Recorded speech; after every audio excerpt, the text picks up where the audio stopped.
another edition of your Surrey Sports Show, sports business show that is Sport Exchange.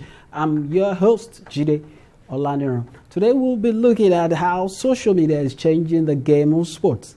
And we will be talking to an expert on that and so many other things that we'll be talking about on the show. You know how the show is always taking you through the exciting and the lucrative world of sports. Once again, thank you for joining me. Don't forget our social media handles. They are there for you to keep the conversation going.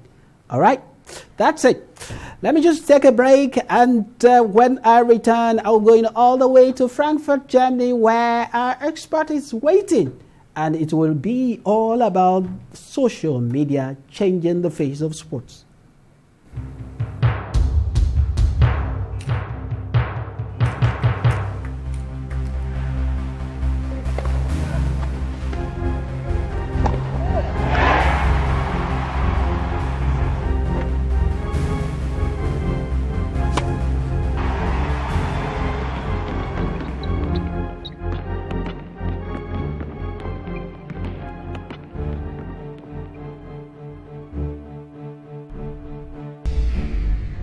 Fantastically finished. Corruption not in my country. Cut. All right. What's your name again? Kemi? Yes, sir. Good. Are you ready for us for next week? Yes, sir. Next. No, sir. No. What? Look, what we need here is one who can speak fluent English. Give her a chance. I need a angel to hold me. Hold me, my beautiful angel. Cut. It is Angel, not Angel. Please, I'm done with you. Excuse us. Kemi was far better. It's not about our rendition. It's not about our performance here. By the time she and her friends join us in our hotel rooms, you will know how far. Can I have her phone? She has a robust profile. Real robust profile. I do not undercut professional ethics. It is an act of corruption. Not in my country. Corruption not in my country. Stop corruption now.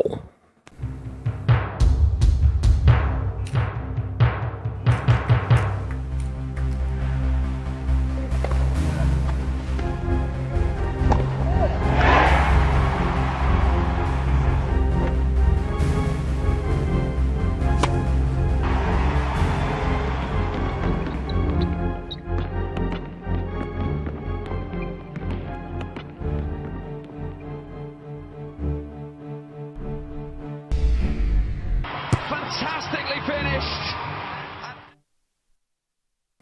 Welcome back. It's still Sport Exchange, and right now we go straight to Frankfurt, Germany, where the Chief Executive Officer of Result Sports is waiting. Mario Leo joins me as we look at a very special topic that is very, very important. It's very dear to Mario's heart. Mario, how are you doing today? Hello to Nigeria. I'm very, very well. I look forward to our conversation, and thank you so much for having me on the show. I'm really privileged and honored to be with you today. Oh, God. Thank you very much, Mario, for allowing us to come into your privacy. Anyway, let's talk about what Result Sport is doing with as regards to digital and sports. Let's start by looking at how some of this, how is the ecosystem now, talking about sports, how is it faring now that we are in the age of digital? How is the ecosystem sports faring? Yeah, so Result Sports has been established by myself in the year 2009. And since 2010, we monitor and observe the evolution of social media in sports. And obviously the growing fan base. In the beginning, we only managed and monitor the European teams and leagues. And since 2015, we sort of expanded our monitoring tool to the entire world and to the entire planet. And we feature all the African teams as well. So the impact of social media in sports has been tremendous because it's obviously a a global window of opportunity to engage with clubs, fans, from both sides, both directions.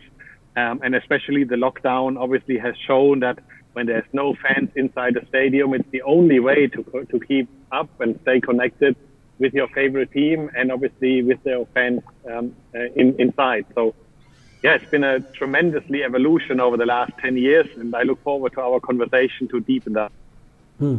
All right. Let's look at Europe and Africa. I know that you're also taking interest in Africa. How do you measure the way people are seeing digital assets in Europe compared to Africa? Now, from your own study. Yeah, so in the beginning, obviously, we have to look back into the early days, 2012, 13, 14, when the European teams really realized the strategic potential of social media for its own club. Obviously, the Premier League in the UK is probably the prime example. Their clubs are known to the last corner around the globe because of social media, because of their tweets, because of their Facebook messages, because of their Instagram posts.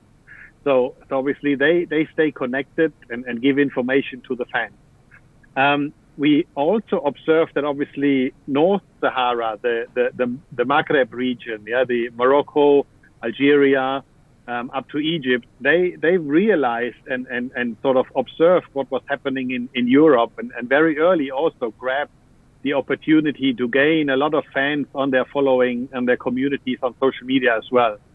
And then slowly, obviously, the further south, in South Africa, they also realized, the Kaizer Chiefs, Mamelodi Sundowns, Orlando Pirates, that they can gather a bigger audience on social media than they can capture just in real life. And that's how we see it. So Africa is a little bit behind in terms of the strategic value. In many sports organizations, which we observe, is that social media is mostly used for distributing information, very journalistic approach. But the European teams, they use it already as a sales tool, to sell their product, as a sponsorship tools to place sponsors onto the team lineups, onto the conferences, onto the statistics of match days. It's all presented by partners and sponsors. So it's a big revenue area and revenue opportunity for the European teams. The big teams taking really more than 10 million euros per season on social media format sales into their revenue. But also it's obviously a fan engagement tool. And especially, like I said, during this global pandemic, it's the only way to really stay very closely connected to your deepest and most heartfelt audience. Thank you very much, Mario. Mario, like you have observed, there's still a lot to be done right here in Africa. And let's look at, for example, fans engagement. One of the problems of clubs, especially football clubs in Africa, maybe because I am talking from Nigeria and that's my Nigerian perspective, is that we find it difficult to get fans to the stadium. That's even before the pandemic. But now that the pandemic's here, how do we get to engage some of those fans to enjoy what they love to see, their clubs? We observed this, Gide, very, very strongly in 2017 in autumn when we started our commitment to Africa. And we launched an initiative called From Africa for Africa. It's basically not to teach, but to really to show, to empower the social media administrators with the potential.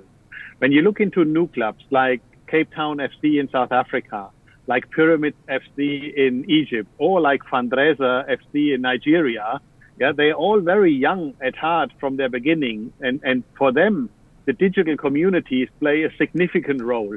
So they're very, very active. They're very, very engaged with their audience. They're very communicative and very inviting to their audience.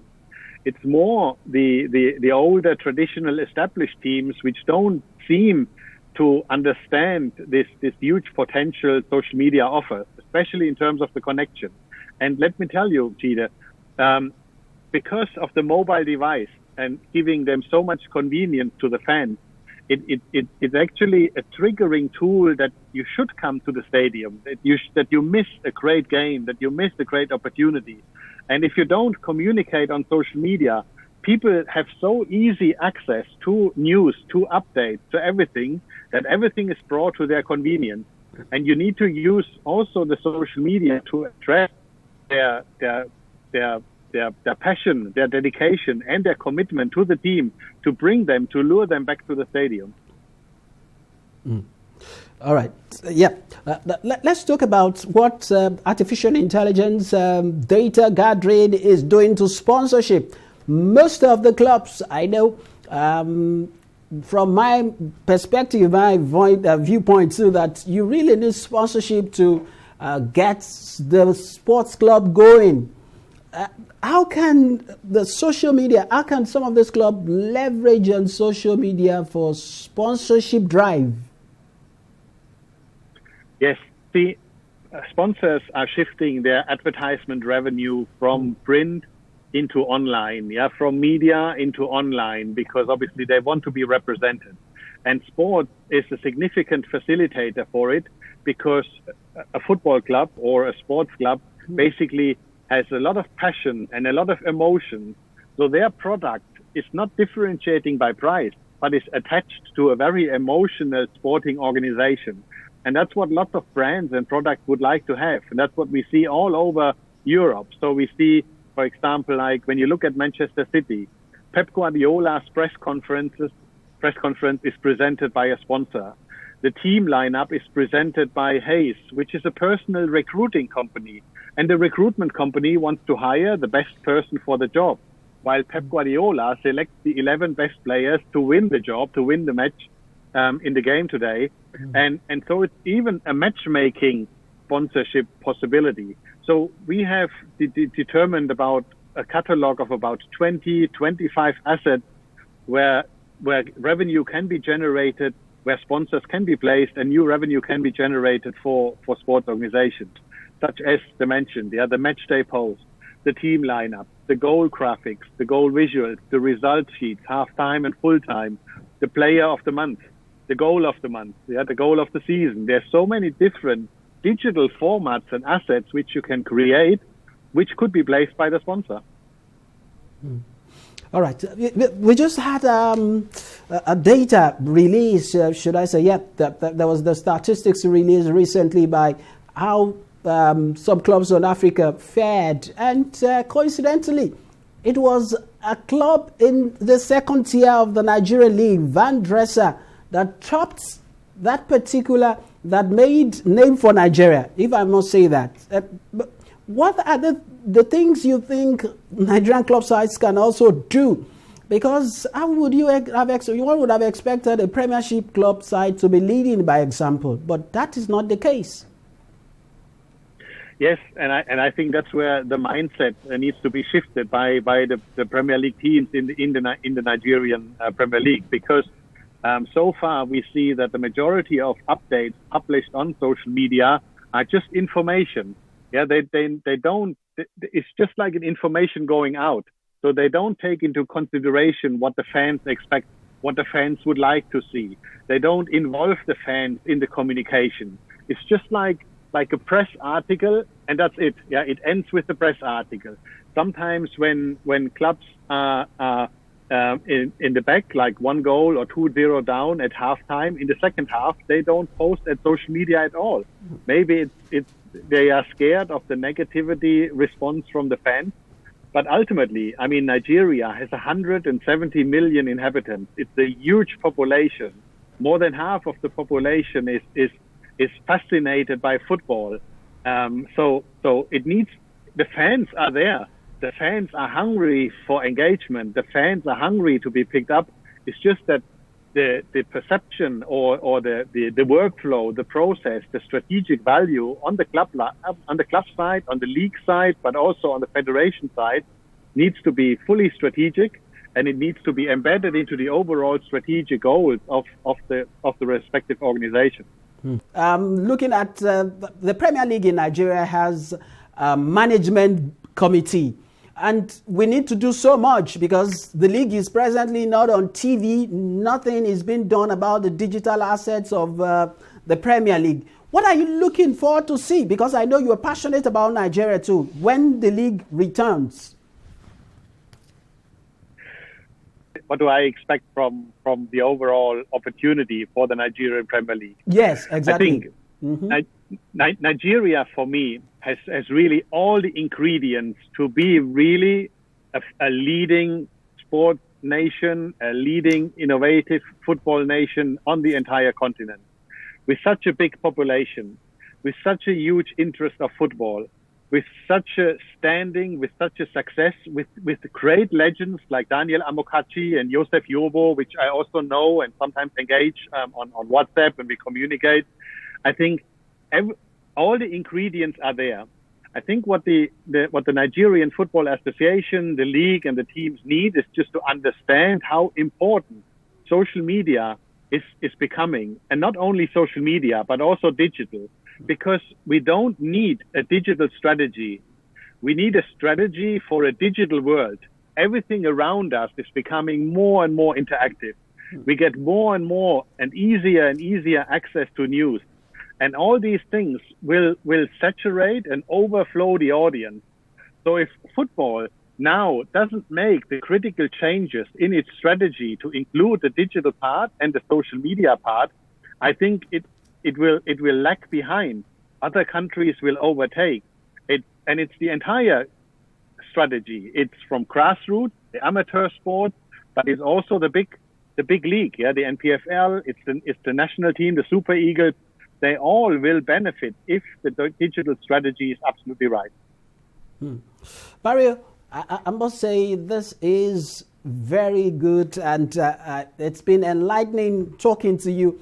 And I hope we can do this again very soon.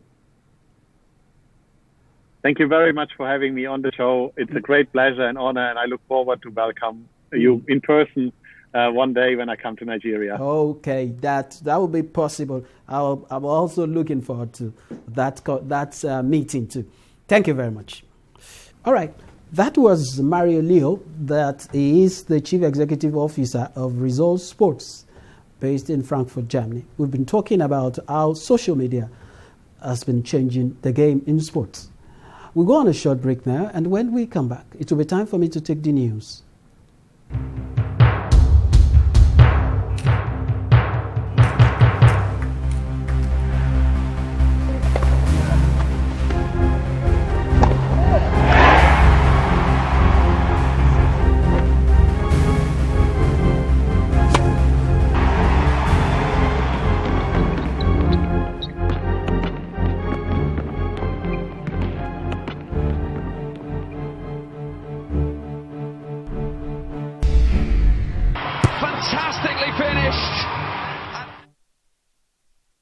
On Digi 360, we don't just ask the questions.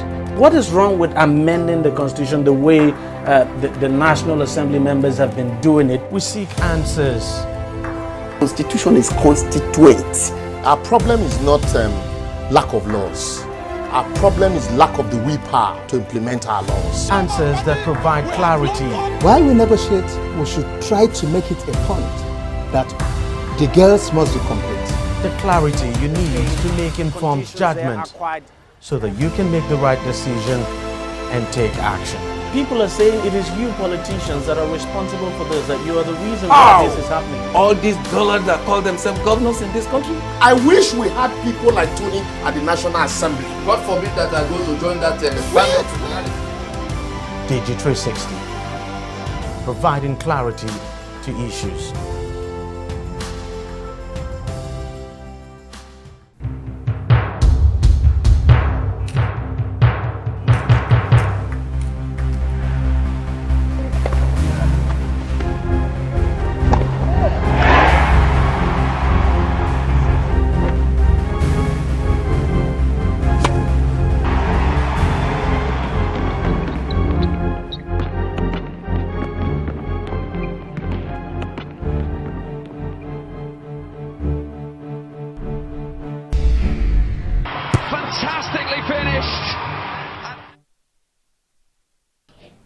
All right, now to the news.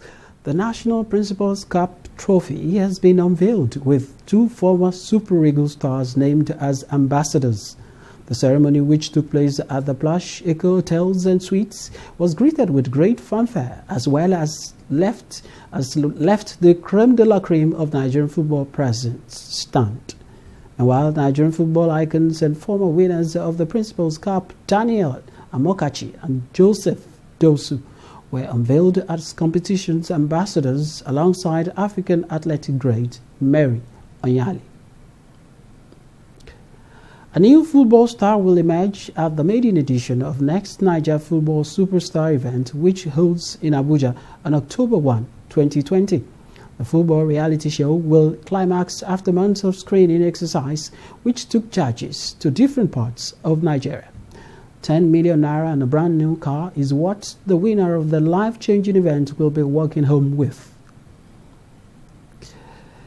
The UN's leading anti-corruption agency, the United Nations Office on Drugs and Crime, and the World Football Governing Body, FIFA, have signed a memorandum of understanding to step up their joint cooperation to address threats posed by crime to sport.